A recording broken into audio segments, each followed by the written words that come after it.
It's Mental Health Month, and I thought I'd do something a little bit different and record this video. Many of us will suffer mental health problems at some point in our lives. For some, it's a one-off, a rational reaction to a stressful life event. But sometimes for others, it's a chronic condition. There is no specific trigger. It just happens. Like the weather. But we don't like to talk about it. There's a stigma there, a fear, a discomfort. We'll talk about anything else. We'll talk about headache, toothache, other medical conditions, even really serious ones like cancer. We'll talk, we'll compare notes, we'll be reasonably open about it. But no, we don't do that for mental health. And there's no real reason why we don't. When I discovered I had depression 17 or 18 years ago, it came as a surprise. A surprise to me, a surprise to my friends and family, because I'd been hiding it. I'd had it for years, but I'd become so good at hiding it, I was hiding it from myself as well. My friends were surprised because they always seemed to see the happy, cheerful me, but that wasn't real. The hardest thing I have ever had to do was admit to myself that I needed help. The second hardest thing was telling other people. As I say, they didn't believe me because they'd always seen someone happy and cheerful.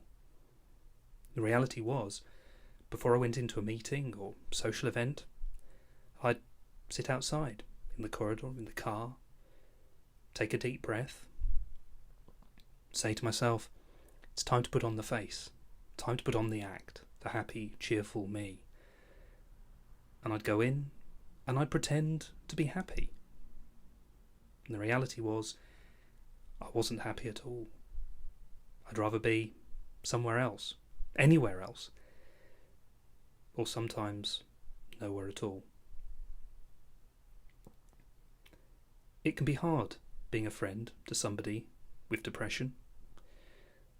When they go for an episode of depression, they're not good company.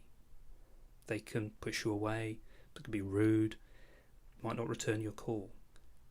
But you need to understand that it's not them. They're not well. It's hard to be that friend. But as Stephen Fry said, being the friend of somebody who's depressed is one of the kindest and noblest things you can do. Be there for them when they come out the other side. Be a good friend. We often see people saying, if you're not feeling great, give me a call, let's go for a drink, or come round, I'll put the kettle on. The reality is that when you're having an episode of depression, everything seems so bleak and helpless that you really don't feel able to make that call. You're not able to make that call. So let's turn it round. If you know someone who's not themselves, they seem a little bit out of sorts, you've maybe not seen them around as much as you normally do, take the initiative. Pick up the phone, give them a call. Invite them out for a coffee. Sit and put the world to rights with a cuppa and a plate of biscuits. It could just make all the world of a difference to them. It'll improve your day as well, knowing that you've made a difference to somebody. But more importantly, let's talk about it. There really is nothing to be scared of. The more we talk about it, the more normal it becomes, the more we can help each other. Thank you.